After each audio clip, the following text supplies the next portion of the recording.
nastajašeje unilo, всем мгновенно все пройдет, что пройдет, то будет мило, что пройдет, то будет мило.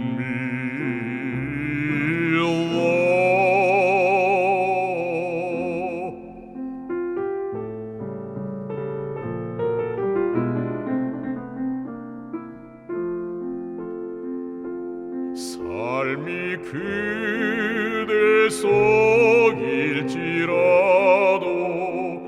슬퍼 말라, 노하지 말라.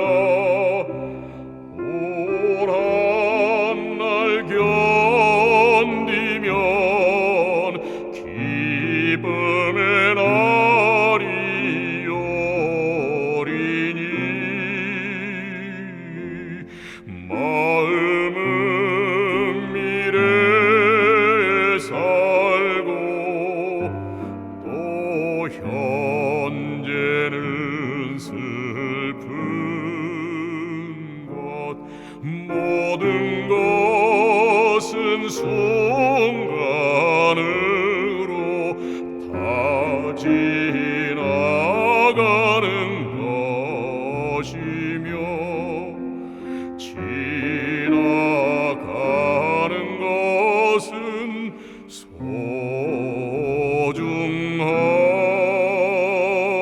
것.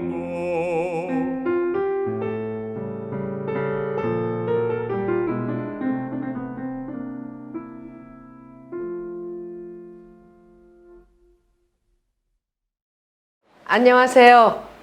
오늘은 푸시킨의 삶이 그대를 속일지라도 라는 그 시 귀절에 맞춰서 아주 좋은 음악을, 이현성 교수님의 좋은 그 목소리의 노래를 들으면서 시작하게 됐습니다. 새로운 내일을 맞이하기 위해서 새로운 일상을 여는 사람들 유튜브 방송 두 번째입니다. 예, 제가 이제 그 방송하면서 굉장히 많이 설레고 떨리고 그랬는데, 방송 올라간 뒤에 댓글을 보니까 응원한다, 격려한다, 잘해봐라. 그래서 오늘은 조금 좀 기운을 좀 더 잘 내보겠습니다. 저 홍미영은 10여 년 전부터 애칭이 오뚜기라고 불렸는데요. 그래서 이제 저 오뚜기에 앉고 있죠. 나쁘지 않으면 겸사겸사 우리 오뚜기 같은 내일을 향해서 또 저 홍미영 그 역할 잘하겠다 하는 차원에서 이렇게 시작을 해보겠습니다. 지난번 찍을 때는 이렇게 신나게 얘기하다 보니까 얼마 안 된 것 같은데 30분이나 지났더라고요. 아이고 이거 너무 길어서 안 되겠다. 그래서 또 10분짜리로 줄여봤더니 우리 전문가 선생님 말씀들이 빠지니까 또 안고 없는 찐빵이 돼서 심심하더라고요. 하여튼 시간이 되시는 대로 또 취향에 맞춰서 30분짜리, 10분짜리 두 개 다 올려봤는데 어떠셨어요? 이왕 보신 김에 잘했으면 또 응원해 주시고, 그래서 좋아요하고 구독 이렇게 꼭 눌러주시는 거 해주시고, 또 조금 실수 있다 또는 좀 문제 있다 하는 것들은 댓글로 올려주시면 지금보다 더 나은 그런 방송 되도록 그렇게 노력하겠습니다. 자, 오늘 주제는 비대면 언택트에 관한 건데요. 주제 들어가기 전에 조금 전에 그 멋진 노래, 지금 딱 코로나 이 시기, 코로나 블루라고 부르는 이 시기에 아주 그 힘내라고 좋은 노래 불러주신 이현성 교수님 잠깐 소개하고 들어갈게요. 인천에서 4대째 사신다고요. 예. 그리고 또 무엇보다 중요한 건 러시아 모스크바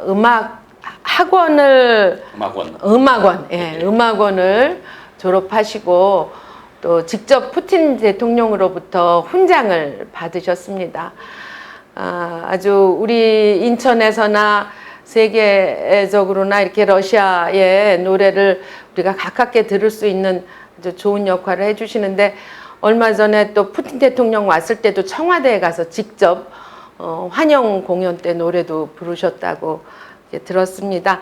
오늘 게스트로 참석하시면서 진행할 텐데요. 여러분 노래 좋았다 그러면은 우리 이현성 교수님 또 응원해 주신 차원에서 좋아요 꾹 눌러주시기 바랍니다. 오늘 주제 대화로 들어갈게요. 우리가 첫 방송 끝나고 나서 대화하면서 다음번은 비대면 언택트 그 얘기를 해야 되지 않나. 이미 우리 박사님, 소장님 또 그 대화에서 말씀도 있으셔서 비대면 언택트 다 아시죠? 이제는 우리가 뭐 학교 수업이건 뭐 동아리 활동이건 뭐 방송에 나가는 게 아니라 뭐 이젠 직접 공연이 아니라 온라인으로 한다 뭐 이런 거에서도 그렇고 상품 구매도 요즘에는 거의 다 온라인 내지는 비대면으로 하는 거 심지어는 저기 그 면접 취업 면접도 이 비대면으로 하고 부모님 요양원에 가 계신 것도 비대면으로 그래서 언택트로 이게 우리 사회적 거리두기의 시행으로 진행되고 있는 그런 현상입니다. 이 현상에 대해서 오늘 진행을 어떻게 할까 하냐면요. 제가 우리 이현성 교수님한테 질문 드리고 이현성 교수님이 우리 황 소장님한테 또 질문하고 그리고 황 소장님이 박병상 박사님한테 질문할 때 그 답은 이제 일종의 우리 대화의 오늘 마지막이다 이렇게 생각하시면서 마무리하시면 좋겠다 생각하는데 괜찮으시겠죠? 네. 예. 워낙들 잘하신 분들이니까 제가 걱정을 좀 덜 하고요. 자, 우리 이현성 교수님, 요즘에 코로나 블루를 제일 좀 심하게 겪고 있는 사람들 중에서 예술가들이 그렇다고 해요. 예, 어떻습니까? 예술가 입장에서. 그냥 저 예를 들면요. 올해가 한국과 러시아 수교 30주년이고 또 러시아 승전 75주년, 또 차이콥스키 탄생 180주년 이래서 그 기념 행사만으로 1년이 꽉 차 있었던 해인데 예. 모든 것이 올 스톱 전부 예. 제로가 돼버린. 예, 그러니까 뭐 저를 예를 들어서 말씀드린 거지만 이렇게 예술, 그러니까 주로 이제 무대 예술을 하는 사람들이 이렇게 생활에 많은 것이 거의 한 해가 그냥 없어졌다고 보시면 될 것 같습니다. 뭐 올해 그런 행사가 계획된 것이 취소돼서 또 우리 이 교수님은 가을에 러시아에 그렇죠. 가신다고 예. 하는데 아까 말씀드린 것 중에 이제 예. 러시아 승전 75주년을 맞이해서 그 붉은 광장에서 예.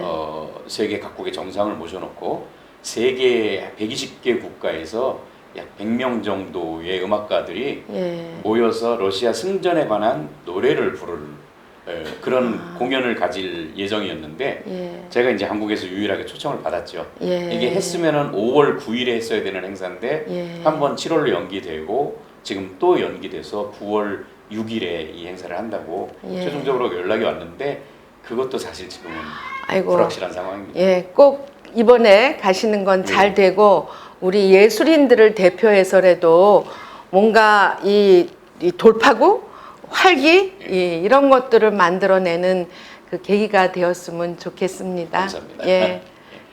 그래서 저는 이제 뭐 언택트의 주제를 받고 처음에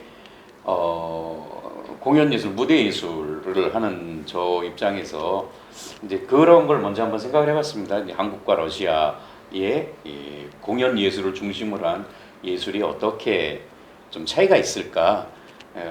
제가 유학하면서 그 스타니슬랍스키라는 오페라 극장에 단원을 일하면서 느꼈던 거는 그러니까 러시아는 그 공간의 개념하고 그 예술의 개념이 같이 갑니다. 예를 들자면 오페라 극장을 만들면 그 안에 오페라 단이 있는 게 당연한 거거든요. 근데 한국에 나중에 와서 보니까 예술전당 오페라 극장 아시잖아요.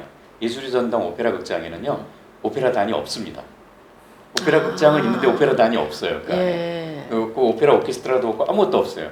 그러면 거기서 뭐를 하냐면 대관 공연을 해요. 물론 이제 오페라 극장 나름의 기획 공연도 하지만 기본적으로 오페라 단이 없습니다. 또 하나 들으시면 그래 하고 놀라실 일 중에 하나가 국립오페라단이 단원이 없어요.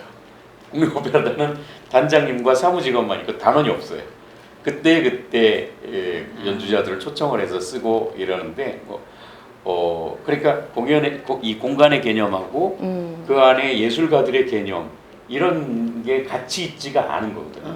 저는 이런 그 공간의 개념을 생각하면서 한번 우리 황순호 소장님께 그러니까 아무래도 건축 공간 이거는 또 전문가시니까 그러니까 제가 걱정하고 우려했던 그런 거는 우리는 그 공간과 예술가들이 같이 있지 않음에도 불구하고 굉장한 큰 왜냐면 이제 어쨌든 공연을 하면은 연주자들도 있어야 되지만 그렇죠. 관객들도 와야 되고 예. 이런 상황인데 우리나라는 연주자들이 늘 상주하지는 않아요. 그때 와서 초청된 사람들이 와서 공연하고 그러는데 그걸 보러 관객들이 오고 지금은 어쨌든 비대면으로 이런 것들이 진행되기 때문에 뭐 예를 들어서 제가 일하던 러시아 극장 같은 경우는 온라인으로 계속 그동안의 공연을 올리고 있어요. 근데 한국 같은 경우는 이 공간의 개념하고 이 공간 예술의 개념이 어떻게 이 비대면에서 이루어질까? 그러니까 저는 요즘 이제 특히 가장 혼란스럽게 그 일상을 맞이하는 분들이 이제 공연하는 분들이 아닌가 생각을 합니다. 그러니까 지금 보면 그러니까 공간에 대한 해석이나 이거를 가기도 전에 먼저 지금 온라인으로 이제 보내는 것에 급급해 있고, 그러니까 앞으로 다가올 부분에 대해서 어떻게 해야 되지까지도 아마 못하지 않았을까 이런 생각을 해봅니다. 오늘 그 부르신 노래를 제가 들으면서 그대가 삶을 속일지라도 했는데 예. 저는 2009년에 그 제임스 카메론 감독의 예. 그 아바타라는 영화가 생각이 났어요. 예. 사실 그 지구 에너지 고갈 때문에 예. 행성에 보내서 아바타를 대신 보냈는데 그 영화가 실현되는 거 아닌가? 전 이런 생각을 하게 되고 다른 사람을 속이는 아바타들이 온 세상에 깔려서 좀 이렇게 보내지지 않을까라는 생각을 해보기도 했습니다. 그러면서 과거에 갖고 있었던 우리들의 삶을 한번 이렇게 돌이켜 볼 때, 그러니까 오히려 언택트로 다시 보게 되는 세상을 저는 좀 한번 우리가 보고 그런 공간에 대해서도 그러면 다가올 세상을 속에서의 공간은 어떻게 되지? 그러니까 우리 박병성 박사님도 요새 그 비대면으로 강의를 해보셨을 텐데, 그러니까 내가 교실에서 강의했을 때에 그 공감하고 반응하는 관점에서 그쵸. 강의할 때는 신도 나고 정말 굉장히 짧은 시간 내에 강의 시간이 지나갔는데 강의를 하다 보니까 예. 한참 강의를 떠들었어도 혼자서 강의하는 15초밖에 안 됐죠. 그러니까 굉장히 어려운 이런 예. 상황들을 저는 이제 직면하게 되고, 또 그 중에 보면 요새 많은 사람들이 고민하기를 집에 가서 일을 하니까 너무너무 일을 열심히 한다는 거예요. 그러면 우리는 회사에서 놀기만 했나? 그러니까 이런 공간들과 환경이 주는 거에 따라서 우리 삶을 계속 들여다보고 있지 않을까. 과거에 우리가 예배를 드렸을 때 그 공간을 보면 3,000석짜리 예배당이 있고, 그러니까 그런 속에서 많은 고민들을 하게 되지 않을까 생각을 합니다. 그러면 과연 앞으로 다가올 이러한 그 준비하는 공간은 어때야 될까라고 저는 생각을 하는데, 그러니까 지금의 이런 온라인 시스템으로 해서 그냥 전달하는 체계가 과연 공감을 자아낼 수 있을까? 예술이 갖고 있는 속성을 어떻게 담아낼 수 있어야 되지? 저는 그렇다면 공간들이 굉장히 이 시스템들이 변화할 수 있고 진화하는 공간이 돼야 되지 않을까 생각을 합니다. 그러니까 3,000석의 예배당이 아니라 어떤 때는 뭐 100석짜리로 변화되고 만들어지고 합해지고, 그러니까 공연장도 그렇게 수시로 변할 수 있어야 우리들은 이 정말 바이러스처럼 우리가 공간을 움직이는 시스템이 돼야 된다고 저는 생각을 하거든요. 근데 우리는 그런 공간을 바꾸기보다는 자꾸 시스템으로 해서 이거를 방송으로 보내고 인터넷으로만 보낸다면 그러니까 예술이 갖고 있는 그러한 속성들이 다 부족하지 않을까 이런 생각을 또 해봅니다. 그러면서 하나는 저는 요새 느끼는 것이, 전에는 우리가 가치가 변하게 되면 우리의 일상들이 변하게 되는 것을 경험했는데 지금은 우리가 어떤 걸 경험하냐면 일상의 변화 속에서 새로운 가치들이 탄생되는 그러한 효과, 영향들을 저는 보게 됩니다. 그러니까 일하고 놀고 물건 사고 여행하고 했는데 이런 것들의 사고가 바뀌기 시작한 거죠. 일상 때문에 새로운 가치들을 만들어낸 이러한 세상 속에서 저는 사실 어떻게 보면 걱정인 것은 이러한 경제적 가치나 효율성만에 의해서 우리가 도구화될 수도 있지 않겠나. 그러니까 그러면서 새로운 생활 방식이 도시를 재구성하게 되고 산업이 재편이 되고 그러면서 그 많은 부작용도 생겨나지 않을까라는 생각을 하는데 저는 우리 박병상 박사님한테 이제 그런 질문을 좀 하고 싶었어요. 그러니까 이렇게 그 코로나 이후에 효율성만에 의해서 또 경제적으로 아주 큰 기업들은 훨씬 더 우리보다 우리의 갖고 있는 생각이나 가치보다 훨씬 더 먼저 뛰어나가서 뭔가 추구하고자 할 텐데 그러면은 좀 어떨지 한번 좀 부탁을 드려보겠습니다. 네, 좀 말씀드리기 전에 제가 앞니가 없어서 가끔 뭐 앞니 빠진 모습 보여도 양해를 해주길 바라고요. 얼마 전에 뭐처럼 저도 이제 강연, 지방 강연 뭐 이런 게 전부 다 연기돼가지고 비대면으로 강의를 하는 걸 했는데 익숙해 있는 모습을 봐서 상당히 좀 당황스럽더라고요. 내가 왜 이거 익숙해져야 되나? 만약에 대학이 전부 이런 식으로 이제 2학기도 이렇게 갈 것 같은데 이렇게 간다면 아예 대학 시스템을 이렇게 바꾸자, 언택트로 가자. 그런다면 하버드 대학교 정원이 5천만 명쯤 될 것이다. 뭐 이런 얘기가 있어요. 그래서 거기에서 인격체를 키운다기보다는 그냥 지식인을 저는 뭐 그 필요한 도구를 만드는데 나사를 만드는데 좀 효율적이겠다 하는 생각을 하면서 저는 코로나19가 그 사람들이 만나서 이루어진 코로나19가 생겼다고 생각하지 않습니다. 오히려 못 만나게 했기 때문에 생겼다.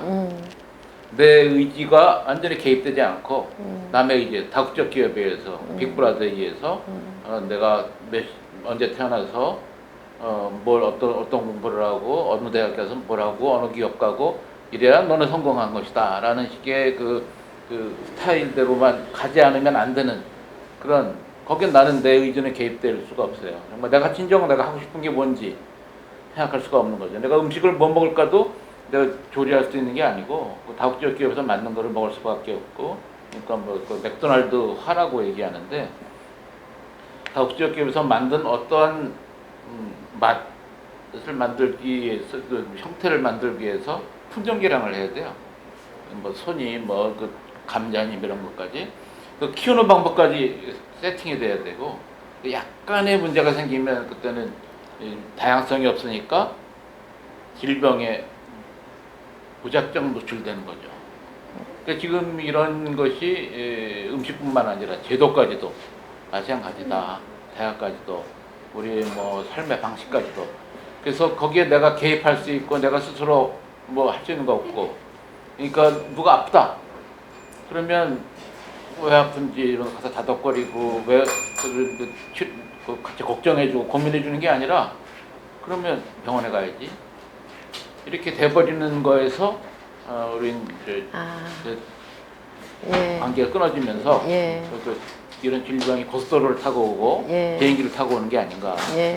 그래서 지금은 질병이 생기고 뭐 그 때로는 뭐 심한 경우 뭐 생명을 잃는 경우도 있고 또는 뭐 주변 사람들의 노력에 의해서 낳는 경우가 대부분인데 예. 그렇게 우리는 쭉 살아왔어요. 예. 근데 지금은 그게 아니고 어떤 시스템에 의해서 희생될 사람 아닌 사람 뭐 구별하고 그리고 이제 전쟁 때처럼 치료하면 나을 사람, 치료해봤자 소용없는 사람 구별하는 식으로 구별해가지고 그 사람들의 개성이니 뭐 이런 걸 개의치 않는 사회, 교육도 그렇고 종교도 그렇고 이런 것이 나는 코로나의 원인이 아닌가 이렇게 생각. 그걸 회복하는 것이 이제 대책이어야 된다. 하고 생각합니다. 아까 그 공연도 공연도 마당극도 있어야 되고 뭐 그 또그 대규모 뭐 것도 있어야 되겠지만 지금은 그냥 서로 경쟁을 해가지고 전부 다 예. 크게 뭐 예. 거기에 그 정말 공연하고자 하는 사람들은 소외되고 예. 이런 식의 것이 아니고 예. 서로 다 누구나 공연할 수 있고 할 수 있는 분위기로 가면 예. 이런 얘기를 했어요. 간디가 예. 70만 개의 마을로 형성된 인도가 돼야 된다. 예. 그러면 질병이 생기더라도 한 마을에서 그칠 거예요. 예. 또 한 집에서 그칠 거예요. 나머지는 다 치유해 줄 거예요. 정말 노력해서. 근데 지금 뭐 고속도로를 타고 다닙니다. 실제. 예. 또 전부 똑같으니까. 예. 완전 언택트가 이렇게 만들었다고 생각합니다. 예. 아유, 잠깐 동안이지만 참 좋은 말씀 잘 들었는데 그 와중에 조명도 잠깐 꺼지고 또 커피 또 이렇게 배달하느라고 잠깐 없어냈는데 우리 동영상 보시는 분들 다 이해해 주시겠죠? 동네 안에 와서 하고 있습니다. 비대면의 문제는 오히려 그동안의 대면을 자본주의 사회의 그런 구조에 맞추다 보니까 그것도 대기업에 맞추다 보니까 우리가 이런 코로나의 이 사태를 어렵게 겪는 것이다. 차라리 공동체에 예전에 가졌던 그 대면에 두려워하지 않는 걸로 돌아간다면 이 비대면의 언택트의 상황도 극복해내기 좋을 것이다 라는 철학과 가치를 얘기해 주셨고 우리 황 소장님은 정말 또 멋진 말씀을 주셨는데 이 공간이라는 것도 가변화될 수 있을, 그러니까 경직된 정형화가 아닌 상황에 그리고 이 수요자의 또 행위자에 맞추는 그런 공간이 되도록 해야 된다 하는 말씀도 주셨습니다. 뭐 또 우리 예술가로서의 그 현재 애환과 또 우리가 가지고 있는 지금 시대에 공감하기 어려운 부분이 혹시 어떤 시스템이 있는 거 아닌가 이런 문제 제기하면서 두루 좋은 말씀 나눠주셨는데 뭐 잠깐 뭐 이 얘기는 꼭 좀 하고 이번 주제 끝내자 하실 분이 있으면. 일본의 생활협동조합 운동하는 분이 주장한 건데요. FEC 자급권이라는 말이 있어요. 예. 푸드, 음식, 에너지, 그리고 케어, 돌봄. 이건 지역에서 작업해야 된다는 의미예요. 그렇게 되면 문제가 생기더라도 지역에서 어떻게 서로 해결하려고 노력하고 복도다 주고 힘겨 이렇게 하는데 지금 전부 다 이제 의존하거든요. 다 그쪽 의존하고 나는 싹 빠지고 나 돈만 내면 되고 돈 없는 사람들은 필요 안 되고 이런 식으로 가는 사회를 바꾸는 것을 우리가 어떻게 해야 될 것인가에 대한 고민이 좀 필요할 것 같습니다. 우리 앞으로 계속 이 부분을 화두로 삼아 갑시다. 우리 소장님. 제가 태어난 세대는 베이버 부모 세대에서 정말 경험할 수 없는 것들을 저는 이제 경험을 하고 살고 있거든요. 그 중에 가장 저는 요즘 내가 바뀐 게 뭘까? 그래서 저는 걸어 다니겠다고 차를 팔았는데 갑자기 차가 필요해지기 시작을 한 거예요. 이동을 하면서. 그러니까 대중교통에 대한 것을 우리가 부르짖었으나 지금 시점에서 우리는 대중교통에 대한 부정을 하게 되고 이런 고민을 하게 되는데 그러니까 지금 이후에 제 자녀들은 어떻게 보면 인터넷 세대, 디지털 세대라고 부릅니다. 근데 지금 이 코로나19 이후 세대들은 코로나 세대라고 불러야 된다. 그러니까 그런 고민 속에서 보면 그러니까 다가올 세대들이 훨씬 더 시스템화되고 오히려 아까 우리 박 박사님 말씀하신 것처럼 그러니까 그 다국적 기업들이나 이런 거에 훨씬 더 노출되기 쉬운 그런 세상 속에 살아가게 되지 않을까라는 생각을 저 스스로 적응해가는 것을 보면서 많이 걱정도 되고 느끼기도 했습니다. 이렇게 우리가 우리 안에 나 혼자만의 걱정 이런 것들을 같이 내놓고 또 공동의 대안을 얘기하는 것이 참 의미가 있는 것 같아요. 어때요, 여러분들? 같이 공감하실 수 있으셨겠습니까? 예. 그런 점에서는 저는 금년 5월 말에 진행된 프랑스에서의 지방선거 코로나가 한참 겪고 있을 때 파리나 마리스웨이유에서 아주 안 이달고 여자 시장 또 마르세유의 녹색당 시장 그것도 여성이었어요. 그런 아주 큰 변화를 가져왔다고 합니다. 그러니까 그 전에 우파나 집권당이 가졌던 그런 세상 가지고는 지금 코로나 문제를 극복할 수 없다. 그러니까 새롭게 선택해서 시민들이 만들어가겠다 그랬는데 심지어 그 파리 시장 안 이달고 시장은 공약이 도로를 달릴 때는 30km로 달린다. 자동차 속도를. 그리고 이 파리 시내에 있는 주차장의 반은 그건 없앤다. 그리고 그 반의 주차장 부분의 경우는 도시 텃밭으로 한다. 이게 조금 전에 얘기하신 자급자족의 얘기이기도 하고요. 저는 파리가 그렇게 변하겠다고 하는 거에 시민들이 투표를 해줬다. 가슴이 벅찬 얘기. 그랬는데 우리 선거 총선은 어떻게 치러졌나. 우리 대통령이 K방역 잘하고 대한민국이 그래서 참 잘하는 코로나 대처 잘한 나라라고 하지만 우리는 우리가 그 책임을 더 져가야 된다고 생각하고요. 그래서 여러분한테 부탁드립니다. 새로운 그 내일을, 새로운 일상을 열어가는 우리 일에 함께 해주시기를요. 그런 제안 다시 한번 부탁드리면서 오늘 함께 해주셔서 감사합니다. 감사합니다.